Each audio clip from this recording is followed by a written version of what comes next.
Recently, the Palm Springs Kiwanis Club had another great speaker. Let's listen in. First, I think, our public safety people have been really on all of our minds a lot lately, particularly since the murder of two of our police officers. And that was a really emotional and difficult event for all of us. And I think the community really pulled together quite well in supporting our police department and supporting the families of the slain officers.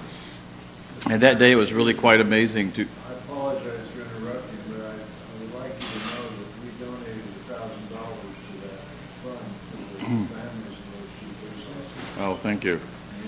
I didn't say anything about that. Excuse me. That's all right. But the community really did pull together on that. The day that we had, for example, the day that we had the all day, it was like 12 hours where people could drive into the city hall and donate money. I was there for the entire 12 hours holding a bucket and collecting money. And I think one of the most moving ones when this lady came up and she had two of her children with them. They both went to the elementary school here. And they were elementary school children. And a little boy and a little girl, and it was two little girls and a little boy. And they all had their piggy banks. And their mother said, my children wanted to give their piggy banks and then what's in them to the children of the fallen officers. So I mean, it was really quite extraordinary to watch that come together and to see the outpouring from the community. So thank you, and it was really wonderful to see everybody pull together on us for that. But another thing is, we do really support our police and our fire department very strongly. Just recently, in the last couple city council meetings, the city council's approved over $1 million for new computers for all the police cars. We've approved a number of new police cars, new lights and sirens for the police cars. We've approved new taser systems for the policemen, new bulletproof vests. So we do continue to invest in our public service, public safety. What a lot of people don't realize is public safety actually takes more than half of our entire general fund. I think this past year it's $55 million. So it's our number one responsibility at the city council, and we take that responsibility very seriously. And a lot of people, the police, this tragedy that we had, although I hate to call it a tragedy because tragedy is sometimes something that's an event that's just happens. This wasn't a tragedy. This was a crime. But our fire department is really quite extraordinary. Also, I'm sure you all remember recently when that bus crashed on Highway 10, and our fire department was the first responders to that. And I know in the week after that, we actually had to bring in counselors for our fire department people because a lot of those young firemen had never seen such a horrible tragedy. And it was very traumatic for them. But they were there and they did their job. And like our police department, our fire department really trains, and they are there and they're available and they're ready whenever anything happens in our community. So I'm very proud of our police and fire department, and we're doing all we can to support them. One thing we've done recently is we've applied the money for a complete remodel of the police department, which I don't think has been done since like 1982. It was really behind times, and so we're going to be totally remodeling the police department. That's already been funded. And also, during the recession, the previous council closed one of our fire departments, Fire Station 5. We've reopened that fire department. Fire Station 4 has been gutted and is being completely remodeled, expanded, and we're putting the funds into that. So we will have 5 functioning fire departments again, which is we have not had since the recession started. So we're working really hard on those. And one thing, once in a while people will write a Valley Voice or something, and they talk about they don't like what Palm Springs is doing. They don't see what is happening in Palm Springs. And it's really sort of sad when I read these sometimes, because a lot of times people write about these things and they really are not correct. We have been working really hard. This new city council has a different perspective on things than the previous council did. And we've been actually working to find a better balance point between having Palm Springs continue to grow and prosper, and also not destroying the fabric and the character of the Palm Springs that we all love and is the reason why we live here. We don't want Palm Springs to become a mini Las Vegas or to become overgrown and overdone. And I'll talk about some of this before, but like on the downtown, one of the first things we did is we reduced that downtown by 49%. So it was going to be twice as big as it's going to be now, but we reduced that way down. Also, the Town and Country Center, which was right across from there, was supposed to be bulldozed, and they were going to build a road through there and build 60-foot buildings on both sides of that road going over to Indian Canyon. But we stopped that, and the way we stopped it was by designating the Town and Country historic. And so now it has to be restored, and that road will not be built, and those 60-foot buildings will not be built. And another thing we did was on the Tahquitz Plaza, for the first night we were sworn in, our new council voted to designate the Tahquitz Plaza, which is right across from the Regal, as historic. And that stopped, the plan there that the previous council had approved was to build 110 condos. They were 3 stories high and 6 feet apart and went all the way to the sidewalks. And the only way we could stop that, which we also felt it was important to designate those Hugh Kepner buildings as historic, and so we did. And we've been really working hard on making sure that we preserve that character that makes Palm Springs unique. Another thing we've been working on very hard is environment. You might not have seen, but recently we stopped a Westman development on the tram road. As you go up the tram road, just as you start up on the left-hand side, it was called Crescendo, and his approved project was to terrace that thing with 26 and 28-foot walls and build houses terraced down there, and that's that really natural property that you see running down the side of the tram road, and we stopped it. Of course, he's suing us now because we stopped him, so, but we're going to be in lawsuits with John Westman over that, but we just did not feel that was an appropriate use for that land. I mean, I walked that tram road quite a bit, and many times I've seen herds of bighorn sheep walking along there, and I've walked on that property. It's very natural. And also the Oswett Canyon, which is on, as you go down Palm Canyon going south, and you go on East Palm Canyon down there where the Lincoln Trail starts. I mean, that's another area that was supposed to be a big housing development, which we have put the kiboshes on.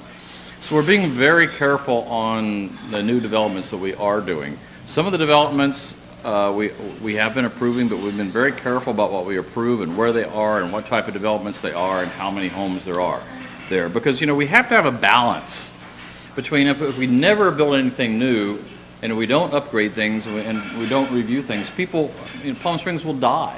I mean, things will continue to move down valley. So we have to grow, we have to prosper, because if you think about it, it's really important to, you grow or you die. So we have to continue growing, but as I said, we have to control that growth, and which is what we're trying very hard to do. But at the same time, we have to have a revenue stream. As I mentioned, our public safety costs us like $55 million a year. And also, for a number of years, our city council has not put money into capital projects. That's why we've been working really hard to put money into the police station, into the fire station, and also in the last year we've funded $12 million in street repairs, which I know has been annoying to some people sometimes because there's so many street repairs going on. But the city had actually gotten to where we had almost $60 million in backlogged street repairs because we hadn't done street repairs in years. And so we've been putting money into street repairs. And also our public library, we've put $1 million into that this year. It needs $17 million to totally redo it, but we can't do $17 million. So we are putting a few million into it because right now the plumbing and the electrical and all those things, like your house, if you didn't take care of your house and upgrade it, it would soon become where things just didn't work. So that's what the library has happened. That's what's happened at the library. So we're working very hard to get the library up. Also, even City Hall, we're putting $1 million into City Hall this year because when it rains, if you go to City Hall, it's one of the most beautiful buildings in the city. And if you go to City Hall, you'll notice as you get close, there's rust running down the side. There's damage all over the outside of the building. It has not been maintained. And when it rains, on those rare occasions, there's 7 places where we have to put buckets because the roof leaks so bad. And in fact, what's sort of ironic is one of those leaks is right over Flynn Fagg's desk, and he's the developer of planning. So we are working very hard to, Jeff Coors and I are on the Finance Committee, and this past year when we had our public meetings on the finance, we had 5 public meetings on what people wanted our budget to do, and this is what we heard from people. They wanted money to go into infrastructure and streets and public buildings. So that's where we've been trying to put a lot of money in. On the downtown, everybody's always interested in what's going on with the downtown. The Kempton, I've had number of people ask me, what's happening to the Kempton? We don't see anything happening. They are working on it. It's running about 3 to 4 months late. It was supposed to open on President's Day weekend, early February, but it's running 3 to 4 months late. So they're looking at June, July now, which is a tough time to open a new hotel, because that's, our quieter season. I mean, this past summer, we were very busy, so we didn't have a dead season this year, but it's not as good as it would be if they opened in February. But I don't know what's caused all the delays. John Westman's told me he's had problems with Southern California Edison getting some of the work done, which is believable. We all know what Southern California Edison's like, but they are delayed. But that's moving along. One thing we are moving along as fast as we can. One thing I've discovered is trying to get things done in the city is like trying to turn an aircraft carrier with an outboard motor. It just really takes forever and a lot of effort to get it done. But we have approved the money for the downtown park. So there's going to be a new 1-acre park right across the street from the Palm Springs Art Museum. And that park, there were some people who wanted to put all kinds of bells and whistles and stages and all kinds of buildings on it, but there's a majority of us who are pushing just to have a park with a few trees and some grass and with very modern irrigation systems that uses a minimum amount of water, and some hardscape, and put a little sculpture garden there. So we want to keep it simple. And one thing people always ask me about too is Marilyn coming back? Yes, Marilyn is coming back. We've got about 60% of the fundraising done so far, and she's going to. If you know where the West Elm building is, just to the left of that, just to the south of that, and sitting back a little bit west is where the new Virgin Hotel is going to go. And ironically, Maryland is going to be right next to the Virgin Hotel. So, and the reason the Virgin Hotel is going in there is because right behind the Kimpton, John Westman had approval from the previous city council to build a Marriott. And then he wanted to build this Virgin Hotel. And our city council said, no, that's too many hotels, that's too many hotel rooms, that's too much development. So we did a deal with him that you can build this Virgin, but you can't build the Marriott. So that Marriott will not be built, and the Virgin will be built instead. And he has to pull his building permits by December of 2017, or he loses the tax incentive that the former council gave him, which I think is really rather excessive. He got $50 million in tax rebates for the Kempton and another $50 million for the Marriott, which we did allow to be moved to the Virgin. But if he doesn't start on time on the Virgin, he's going to lose that $50 million. So we'll see how he works on that. And what else was I going to mention about downtown? Mr. Mayor, in relationship to where Maryland was at the corner, I'm trying to picture where the statue would be later. Where Maryland is going to be another building which is under construction right now. And when I talked about we reduced the downtown development by 49%, the building where Maryland used to be right across from Starbucks was supposed to be 60 feet high. And we reduced that down. We wouldn't let John Westman go more than 2 stories. So it's going to be a 2-story building, and just to the south of that, another 2-story building. Those were going to be great, big, huge buildings, which we just said, no, no, no, no, no. We actually held a public meeting at the convention center where we had the Architecture Advisory Commission, the Planning Commission, and the City Council, and we spent an entire evening going through line by line by line by line of the downtown plan and our proposed changes and listening to public comments, and as a result of that, we reduced this whole thing down significantly. But where the Virgin will be is, as I mentioned, if you look at where that big building is, it's got West Elm in it, just to the left of that and sitting back just a little bit. So sort of in the middle of the downtown development. Very close. Yep. So that's where the Virgin is supposed to go. And So that's the downtown. As I mentioned, we had the big public meeting on the downtown in public, which is the first time that had been done, where we actually talked about what we were doing, went through the plan line by line. We had, as I said, Architecture Advisory Commission, the Planning Commission, the City Council, and we did a convention center because we had 400 or 500 people who wanted to come to that and listen and see what was going on. But we're working very hard on the ethics and transparency. People are always asking me, what's going to be happening, because of the the raid on the city council a year ago, September, we don't know. We'll probably hear about it the same time you do, and it'll be in the desert sun. We don't know what's going on. They don't tell us about it. We don't know. They have requested additional materials about 3 months ago, so it is ongoing. And I've asked the district attorney, and he says it is ongoing, but he will not even give me a hint about when this will come through. So we're standing by to see what happens as a result of this investigation. But at the same time, Jeff Kors and I have headed up a task force of like 60 residents, of which like 12 were attorneys. And we've worked very hard on 8 different areas of functions in the city to look at ethics and transparency. And we're going to be having a public joint meeting with the ethics task force very, very soon, and we're going to be going over all these reports. There's 220 pages of reports, but we're condensing it down. But on things like campaign contributions and the way the city council members are elected, other things like that. So we're going to be having a report on that very soon. But as far as transparency, we haven't, we're not waiting for the results of this FBI investigation to come out. We've been doing quite a few things to make sure that things are open. As I mentioned, Jeff Kors, in the past, one thing that really bothered me, because I've watched the city council very closely for years, is when they did the budget, like in one evening during the city council meeting, it was just boom, boom, boom, boom, boom, passed. And nobody really knew what was in it.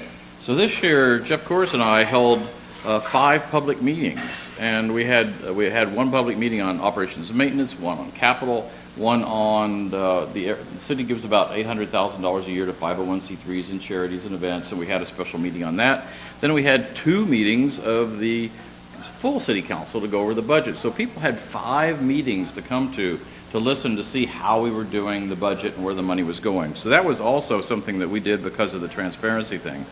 Also, on vacation rentals, and I'll talk about that again in a moment, some more in a moment, but on vacation rentals, we had 9 public meetings on vacation rentals because this was so important. Our subcommittee held 7 public meetings, just a subcommittee, and a lot of people don't realize that because of the Brown Act, when we have a subcommittee meeting like the vacation rentals, there's the 2 people that were on it, Jeff Kors and J.R. Roberts, who did a great job. During those 7 public meetings they had, Jenny Fote and I could not even go and sit in the back of the room during those public meetings because of the Brown Act, because that would have put 3 city council members in the room, which is against the law. And also we weren't allowed to talk to them about it. So the only time we were able to discuss vacation rentals was at the public meetings. We've had 2 public meetings on that. And also development. A lot of people are concerned about planned district developments, which is where, developers are allowed to build on smaller lots than zoning says, or they go a little higher, a little more dense, etc. So, and there's also some concerns that our general plan is out of date. So we're also, in February, we're having a joint public meeting with the Planning Commission to go over our general plan and all of our development restrictions and see what people really want and how they want Palm Springs to move ahead. So we're having all these public meetings. It really takes a lot of time. I think this month in December we have a public meeting. In November, December, we've had city council meetings almost every week because of the special meetings we've been holding. Now on vacation rentals, I don't know, and I'll mention it briefly. If you have more questions on it, I'll answer it. One of the things that the new council was much different than the old council is all of us, all the 3 people who are new, campaigned on a belief that we all shared that, Palm Springs, the most important thing in Palm Springs is our residents. A lot of people talk about, vacation rentals bring in another $5.6 million in TOT taxes, et cetera, et cetera. And, it's difficult because when I talk about all the capital projects we need to invest in, it takes money to do that, but, we'll figure out a way to do that. Money is not the most important thing. The integrity of our neighborhoods was important to all of us. However, there was a good argument to be made that some people who come to Palm Springs do want to rent a house because they have a family coming. They don't want to stay in a small hotel or in a small inn.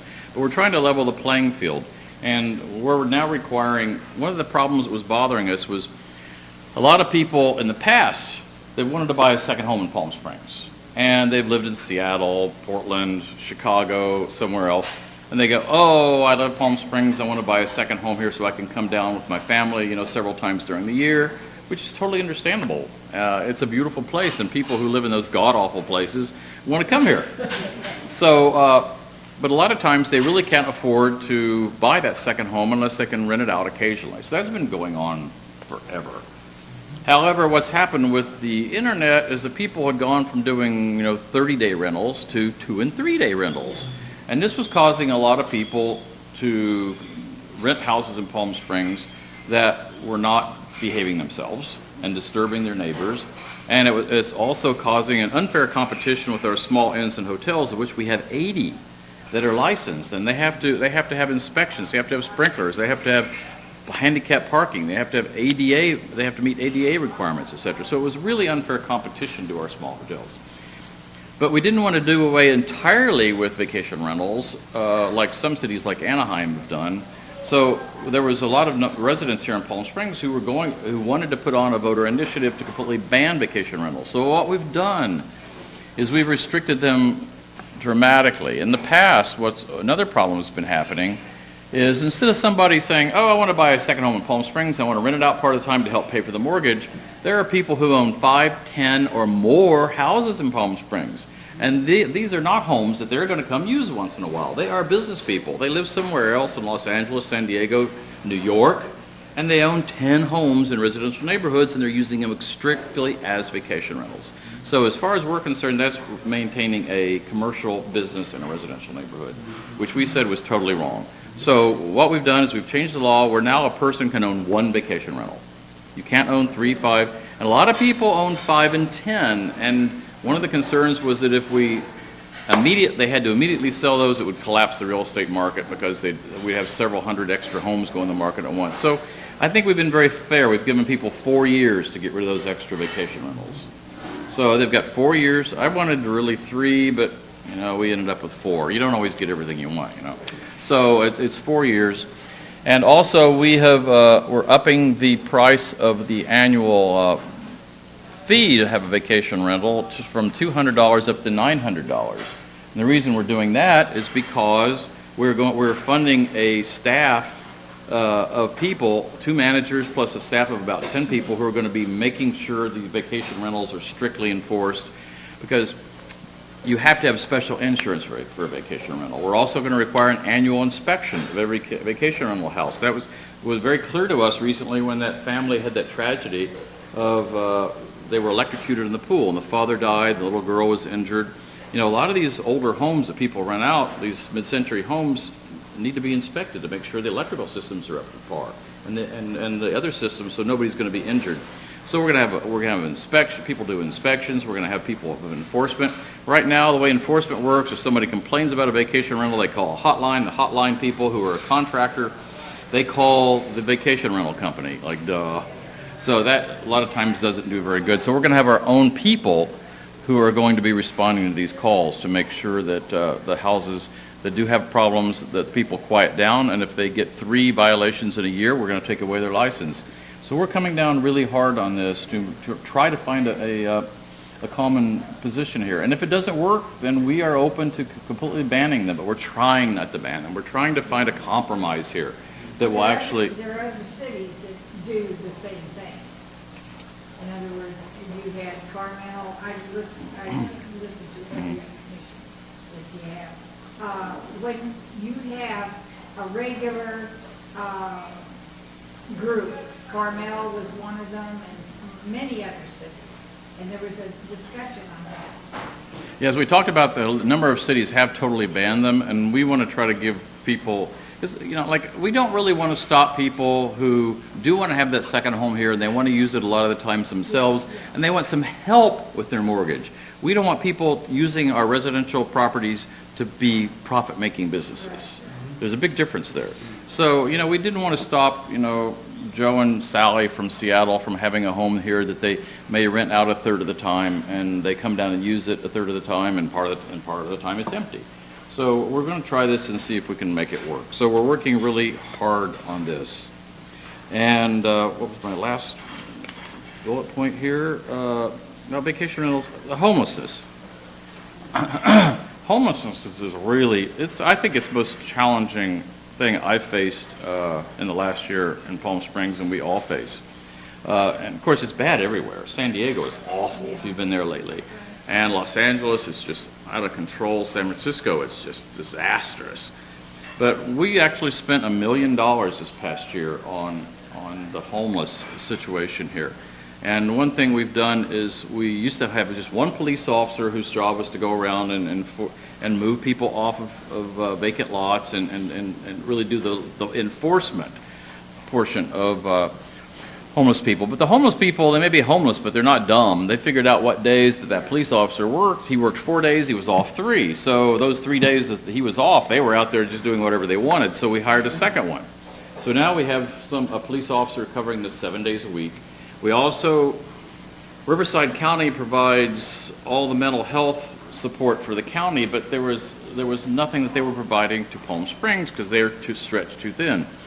So what we actually did is we went to Riverside County, and we're paying Riverside County $130,000 a year for 2 of their social workers to actually work full-time in Palm Springs. So even though our property taxes are paying for this, we wouldn't have anybody here if we didn't actually pay Riverside County to put those people here. So we now have 2 full-time social workers whose job, every day they go around, 5 days a week, they go around to the homeless people and they interview them, and they try to find the people who are veterans, who there are programs for them, and people who have relatives somewhere. We try to get a hold of the relatives. So these social workers really try to get people off the streets. And we also have 2 non-uniformed enforcement people who go around also, and if there's camps, they break the camps up, they try to move people on. But there's some things like, it just bothers the heck out of me to see Sunrise Park turned into a homeless encampment. But there are so many state and federal laws that you just can't necessarily make those people move. But it's being given to the homeless. People of our caliber wouldn't walk in there. We're afraid to walk in. Well, one thing I've been trying to push very hard with the city manager, it doesn't seem to be a real priority for the city manager, but I've been bugging him on it. Is that ready? Yeah. And what a lot of people don't realize is the mayor and the city council members, we have no authority whatsoever. We can't direct staff to do anything. Only the city manager can direct staff. It specifically says in the city charter, the mayor and the city council members may not direct staff. We have to go through the city manager. And, we can push him and prod him. And if we can pass a resolution, then he'll do something. But, we've been pushing him, and he's been doing it more with the police to enforce some existing laws that restrict people from being in the park unnecessarily.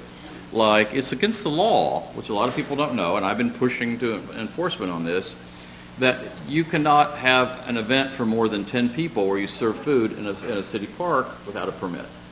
And a lot of people from Palm Desert and Rancho Mirage and other cities have been coming to Sunrise Park and feeding people there, and that's against the law. And, there are places where they can go, well, in the desert and the churches and other places throughout town that are set up for this.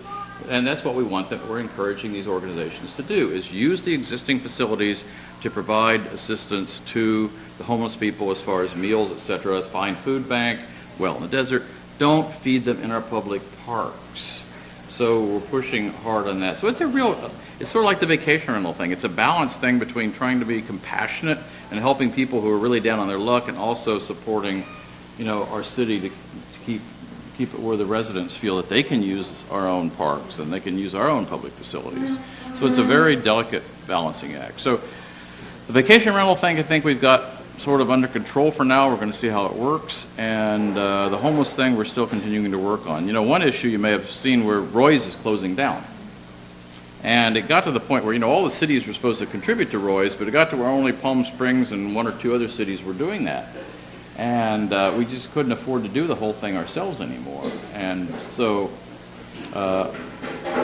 Jewish Family Services out of San Diego, who was running it, have dropped that. So right now, the county is looking for another place to put a homeless shelter, but so far, been no luck on that. Unfortunately, the problem with the homeless is something that individual cities like Rancho Mirage and Palm Springs and Desert Hot Springs, there is not the budget to do this. We don't have the budget to build housing and have social services and to really provide for all these homeless people. It's something that the county and the state is going to have to do. And we keep, lobbying the state to do, the state keeps talking about putting money into supporting the homeless issue and finding support for people. I think it's just moving people around and trying to find some place for somebody to camp. It's not helping so much. What really needs to be done is what we've been doing with our social workers, is finding out why people are homeless and trying to correct the cause. Yeah, are you getting any federal help at all? No. from this? No, nothing. Zero? No. Like I said, even the county, we're having to pay the county to provide us with 2 county social workers to actually work in Palm Springs. No, we don't get a nickel. This past year, although we give $110,000 a year to Roy's, $120,000, something like that. We actually put another $75,000 into Roy's this past summer to start a new program, because at Roy's, because of funding restrictions, they have 90 beds. It's supposed to have 100, but it's been reduced down to 90 for budget purposes. People at Roy's were put out during the day. I mean, like 8 o'clock in the morning, they feed them breakfast, and then boom, they're out on the streets. They bus them down here and drop them? And then they have to pick them up in the evening and take them back there. So during the day, they're not there. And during the day is a good opportunity to work with people and try to help them find housing, find jobs. And the city of Palm Springs put $75,000 into a trial program this summer. And we found housing and jobs and things for like 60 people. However, out of that $75,000. So it did a lot of good, but now, however, Roy's is closing. So I know the Coachella Valley, Riverside County is looking for another place to do another shelter that's going to be 50 beds. It's going to be smaller. And maybe it can be around the clock. I don't know. But so far, Desert Hot Springs has said no. There's supposed to be 3 designated places that they're looking at. They're keeping it quiet. I don't know where they are. One was Desert Hot Springs, and Desert Hot Springs said no. So this is going to take a while. But in the meantime, Roy's is going to be closing very soon. And Roy's is going to be supposedly used as a full-time mental health facility for people who have severe mental health problems. Okay, well, thank you very much. I appreciate you having me. For more, go to KIWANISPalmSprings.org.